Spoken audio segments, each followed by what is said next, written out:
Assalamualaikum warahmatullahi wabarakatuh. Materi yang pertama yang akan kita bahas adalah bagaimana program di komputer itu bisa jalan. Oke.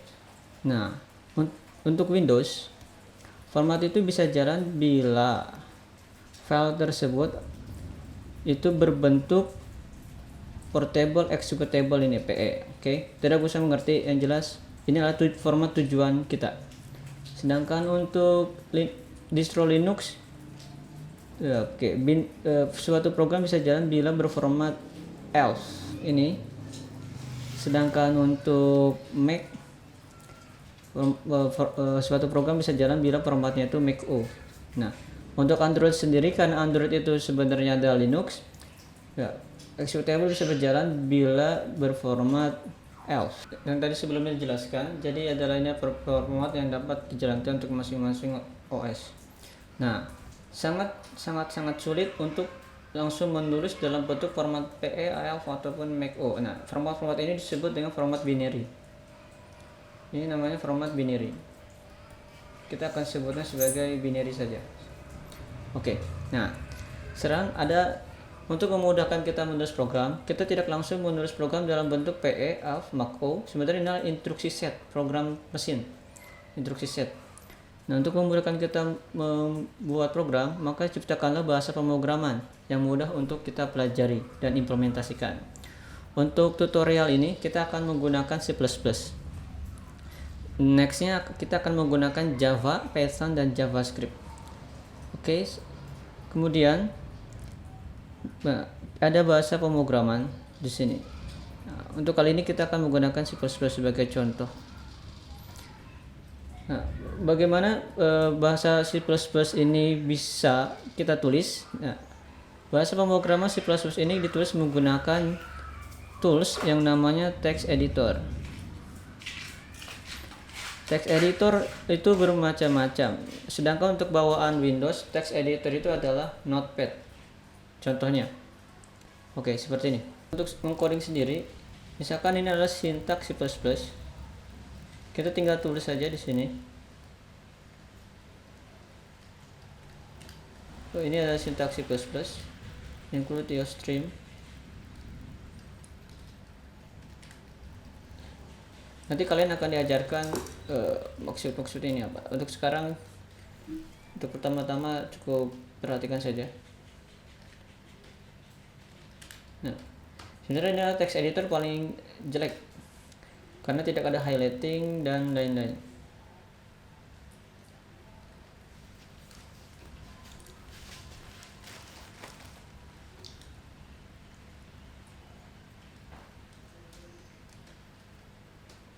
Nah, seperti ini. Sepertinya ini terlalu besar.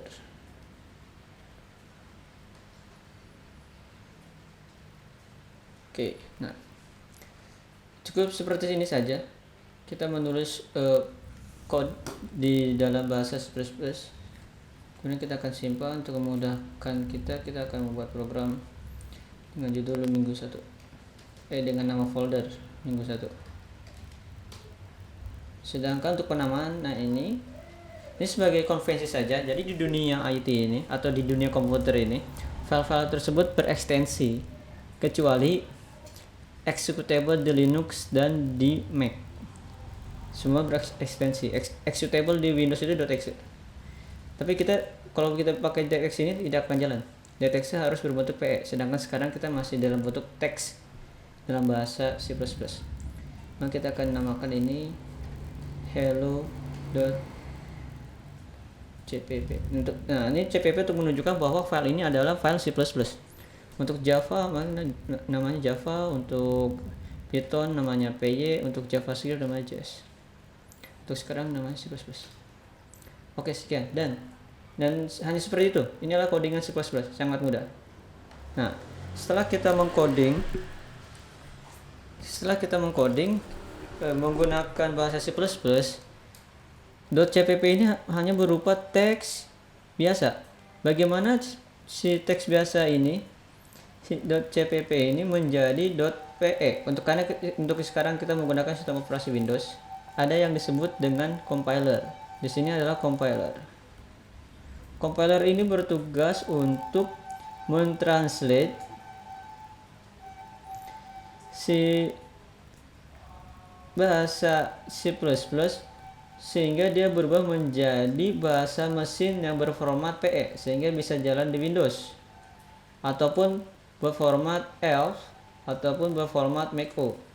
Ini tergantung dengan compilernya ini untuk sistem operasi apa. Untuk kali ini compiler ini adalah untuk sistem operasi Windows, sehingga tujuannya adalah untuk mengcompile sehingga mendapatkan binary berformat PE. Oke, kita akan menginstal compiler untuk sistem operasi Windows. Compiler tersebut digunakan untuk mengcompile C++. Nah, compiler yang akan kita gunakan adalah TDM-GCC. Di sini terdapat TDM-GCC TDM64, ada TDM doang. Yang ini untuk sistem operasi 64 bit. Yang ini untuk sistem operasi 32 atau biasanya ditulisnya 86. Bagaimana bisa tahu kita sedang ada di sistem operasi 64 atau 32? Ini bisa dilihat dari disk PC, data properties. Nah, di sini tertulis sistem operasi 64 bit. Sehingga untuk saya akan mendownload binary yang ini. Sepertinya telah selesai. Ini adalah hasil download yang tadi. Kita akan menginstal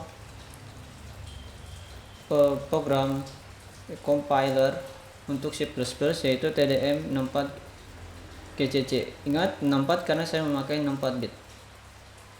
Ini cukup next saja. Nah, jangan lupa ini uncheck supaya tidak mengecek untuk update.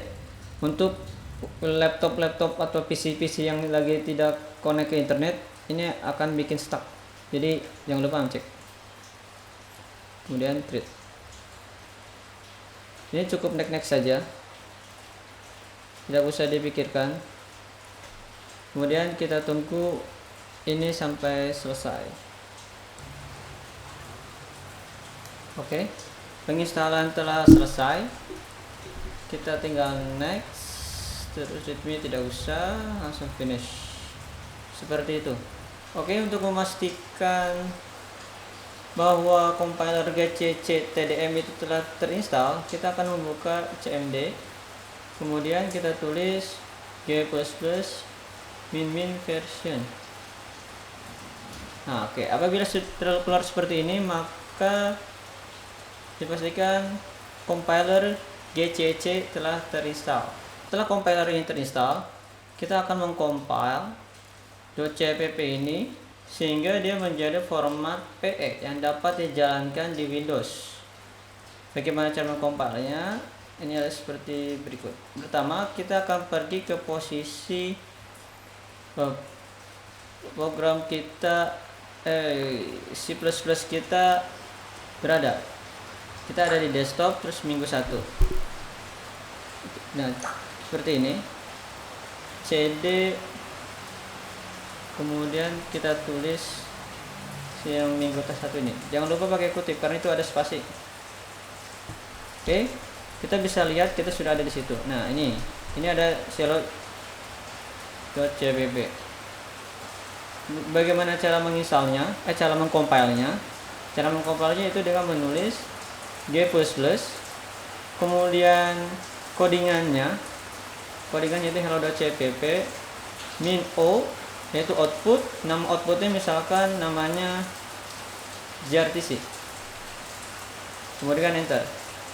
Apabila terdapat kesalahan, maka di sini akan terlihat compilation error. Tapi karena ini berhasil, maka codingan C++ kita berarti sesuai. Kemudian hasilnya itu akan berbentuk untuk Windows. Binary yang terbentuk itu adalah .exe. Kita bisa lihat. Nah, ini adalah grtc.exe. Bisa lihat di Explorer pun grtc.exe. Oke. gRTC.exe ini sudah berbentuk PE, artinya bisa dijalankan di Windows secara langsung. Cara menjalankannya tinggal tulis gRTC.exe. Nah, ini adalah hasil keluarannya, yaitu hello world, hello saja, hello, seperti itu. Bila ada yang penasaran, sebenarnya bentuk gRTC.exe ini yang berformat PE ini kalau dibuka di Notepad seperti apa? Nah, mari kita buka menggunakan Notepad.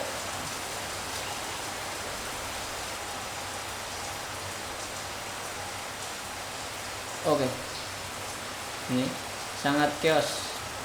Sebenarnya harusnya yang keluar itu adalah bentuk-bentuk binary, yaitu 0 minimal 0 maksimal F. Bisa dilihat, tapi tidak menggunakan Notepad, yaitu menggunakan text editor yang lebih baik daripada Notepad, seperti itu. Ya, text editor yang lebih baik dari Notepad ini adalah banyak. Ada Visual Studio Code, Sublime. Untuk kali ini kita akan menggunakan Sublime Text ini, dan kemudian kita akan menginstal terlebih dahulu Sublime. Nah, karena kita menggunakan sistem operasi Windows 64-bit, kita akan mendownload bagian yang Windows 64-bit. Oke, kita tunggu sampai selesai. Download Sublime-nya telah selesai. Mari kita install Sublime.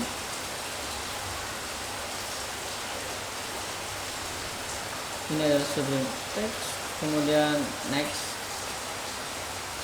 Ini jangan lupa untuk add explorer konteks menu, sehingga apabila klik kanan kita bisa langsung pilih Sublime. Klik kanan di explorer, next saja, dan finish. Ya, mari kita buka Sublime. Sublime ini text editor juga. Sebenarnya tidak ada bedanya dengan Notepad sebagai text editor. Oke, ini program kita. Ini dia. Nah,